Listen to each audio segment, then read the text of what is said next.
Kisah kalian ni datangnya daripada seorang kawanku lah. Ini pengalamannya sendiri. Bekerja sebagai nurse di hospital Ripas yang pernah mengalami gangguan di Jalan Pasir Putih ni. So ia namanya kawan-kawan ni si Azim. So Azim ni ia baru graduate daripada nursing college and ditempatkan tempat bekerjanya di hospital Ripas. Aku tidak sure ward berapa, tapi ward tempat orang yang sakit tua yang selalunya yang doktor cakap indah ada harapan lagi lah selalunya cuma tu yang menunggu masalah tu. So sedia maklum kalau bekerja di tempat cuma tu especially di hospital macam di ward dorang ada shift. So kerja dorang 2 pagi, 2 petang, 2 malam selalunya. So kalau kerja shift pukul 2 petang, habis shift pukul 10. So dari Ripas ke Tutong ngambil masa 30 ke 40 minit. Dalam tengah malam lah baru ia sampai di area Jalan Pasir Putih ni. So sebab ia ulang alik ke Tutong, Azim ni sebenarnya ia ada kena bagi barek di kawasan dekat dengan dekat dengan tempatnya bekerja. Sebab ia balik masa tu arwah bapanya sakit.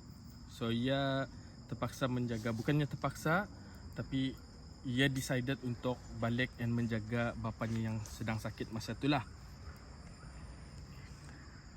So si Azim ni ulang alik ke kampungnya beberapa kali mengalami pengalaman yang menakutkan. Dari yang biasa-biasa sampai yang ekstrim. So ini ia filter lah apa yang dia rasa patut dikongsikan untuk cerita malam ni. So kejadian pertama masa tu si Azim ni sudah berapa hari ulang alik. Ia baru-baru mula untuk ulang alik dari hospital Ripas ke Tutong lah tu shift petang pukul 10 ia habis shift, ia balik ke Tutong. Masa ia baru memasuki Jalan Pasir Putih, radio keretanya bertukar stesen dan kacau bunyinya macam statik. Kamu faham lah tu bunyinya macam kacau. Macam ada orang bercakap tapi indah tantu ujung pangkalnya. Yang membagi hairannya, si Azim ni ia tidak mendengar radio. Ia mendengar bluetooth dari handphonenya, lagu dari handphonenya. Macam mana boleh ia ada bunyi statik itu. Dan yang membuat ia sedikit kambang bulu sebelum radionya balik macam biasa. Suara radio itu bercakap macam mana? Seorang saja. Macam tu. So itu kejadian pertama yang dialaminya semasa ulang alik. Masa kedua kali, so kejadian keduanya ia sibuk bertelefon sama girlfriendnya masa tu. Lepas masuk ke kawasan Pasir Putih, ia ternampak sosok orang tua akan menumpang ikut. Tapi since ia kenal sosok ni, orang tua ni, ia kenal yang bernama Pakcik Osman, ia pun menumpangkan pakcik ni untuk diantaranya balik. Sebaik saja Pakcik Osman ni naik keretanya, servis telefonnya mengajut hilang, kosong, tidak ada servis langsung. So Pakcik Osman ni tinggal di kawasan dalam, di kawasan Kampung Lamunen. So ia pun mengantar Pakcik Osman ni balik ke rumah. So jarak rumah si Azim sama Pakcik Osman ni mengambil masa dalam 20 ke 30 minit lah dengan jalannya yang tidak berapa baik untuk masuk ke dalam itu. Si Azim pun bertanya Pakcik Osman ni, kenapa ia balik jalan kaki? Mana keretanya? Tu kan? So Pakcik Osman ni menjawab, keretanya rusaknya di highway. Since ia indah ada telefon dan lama menunggu orang berhenti menolong ia, indah ada orang menolong, ia pun berjalan kaki ke dalam untuk memutuskan untuk berjalan kaki balik masuk ke dalam lah ke Lamunin. Tapi Syazim ni pun memflashback balik, adakah kereta tadi yang di Sireng. So ia since ia sibuk bertelefon, ia dah realize lah yang ada kereta yang dah rusak. So macam-macam yang diceritakan dorang sepanjang perjalanan tu untuk balik mengantar balik Pakcik Osman ni ke Lamunin. Sampai keluar tajuk topik yang dulu-dulu Jalan Pasir Putih Tanjung Maya ni banyak kejadian-kejadian yang menakutkan. Sesampai dorang di rumah Pakcik Osman ni, Syazim pun heran melihat ramai orang di rumah Pakcik ni. Ia pun bertanya ada Pakcik Osman, kenapa ramai orang Pakcik? Apa ada kan? Pakcik Osman ni cuma senyum. Dia senyum. Lepas tu dia bagi tahu nya dorang melawat pakcik tu.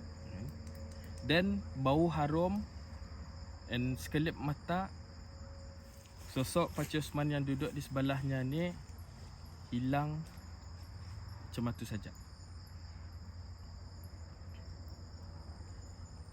So ia pun Syazim ni pun turun dari kereta menggagah ke rumah. Since dia kenal juga dengan keluarga Pakcik Osman ni, ia bertanya, ya, kenapanya kan? Apa ada? Ya. So anak si Pakcik Osman ni beritahu apa sebenarnya yang terjadi.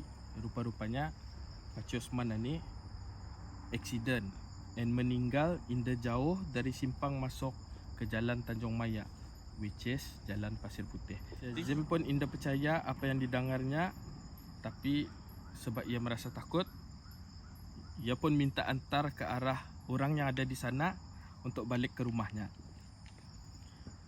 So itu kejadian kedua. Kejadian ketiga, Syazim ni balik lambat sikit sebab ada pesakitnya yang di ward tempat ia ditempatkan ni, ditugaskan ni, meninggal. Jadi malam itu dalam keadaan mengantuk, mengalih, Syazim ni driving balik ke kampung. So dalam perjalanannya di kawasan Pasir Putih itu, ia terberhenti di satu kawasan sebab terkejut macam ada kelibat binatang besar melintas jalan dengan laju.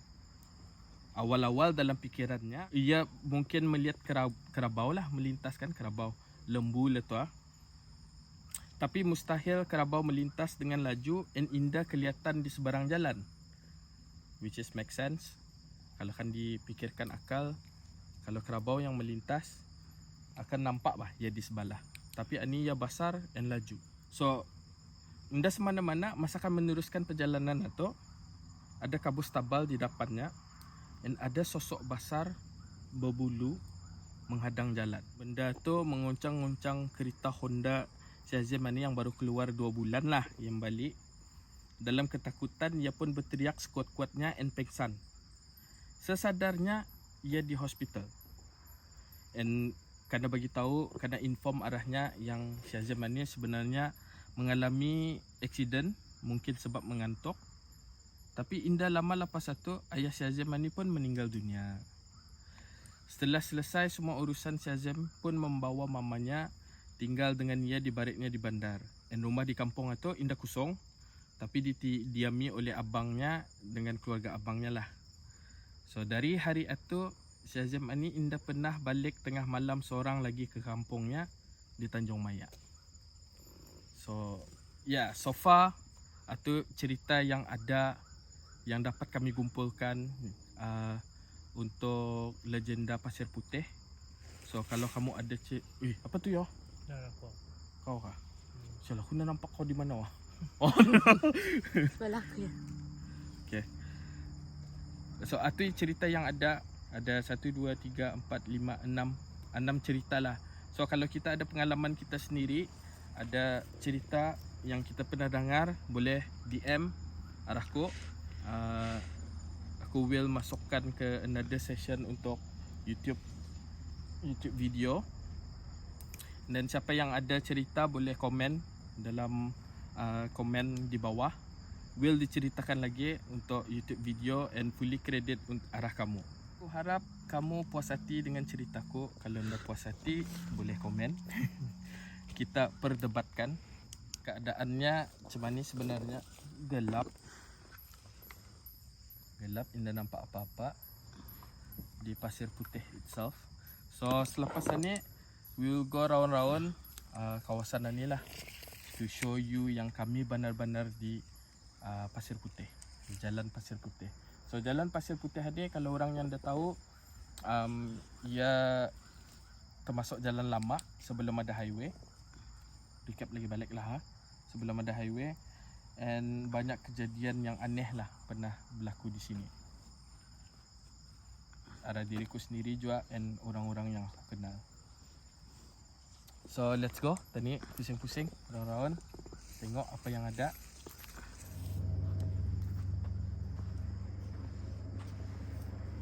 So tadi sudah kamu dengarkan cerita pasal legenda Pasir Putih. Now kita ni round-round lah untuk lihat kawasan ni macam mana.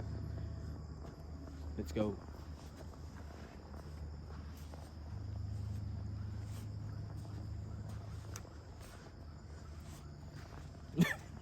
Jaga tutup. Putih kan pasirnya. This is silica sand.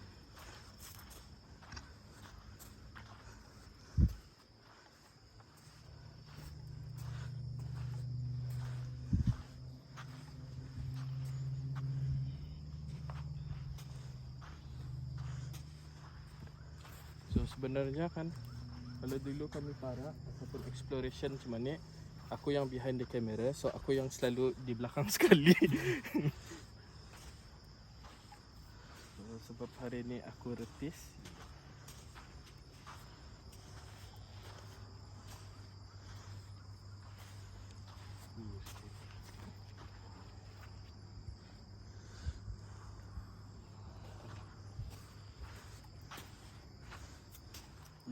Kenapa ada kain tu?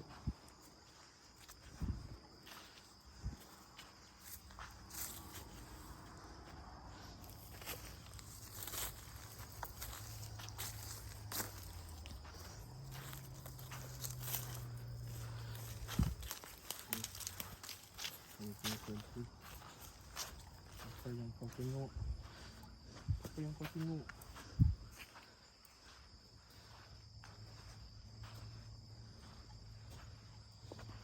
So tempat ni sebenarnya kalau masuk siang lawa tempat ni. Very nice. Will masukkan the gambar tempat ni masa siang. Sebab tempat ni masa siang lawa tempatnya. So anda sangka yang Brunei ada tempat macam ni lah, yang macam snow saya semua, tapi sebenarnya pasir.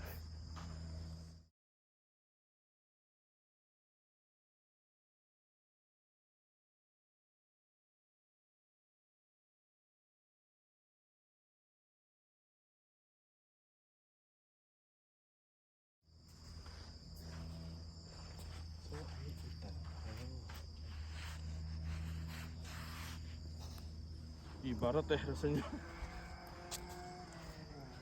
Baju Honda ni kan.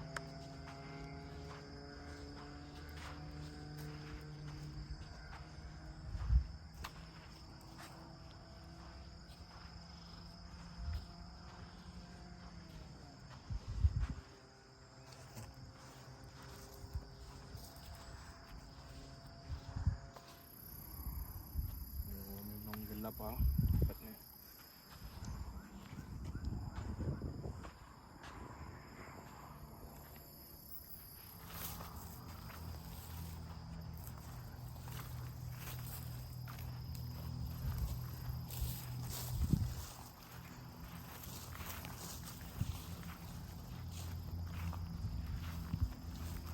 Kalau anda buat barang macam ni, exploring macam ni, tidak taga ni tempat-tempat macam ni. Jadi kalau yang paling lihat kamera tu,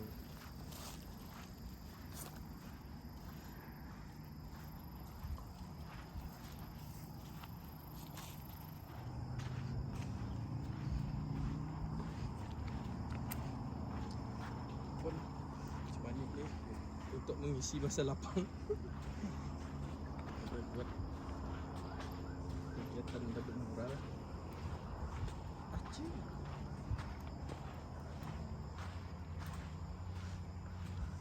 last shot. Tadi tu pajak ke bos dah.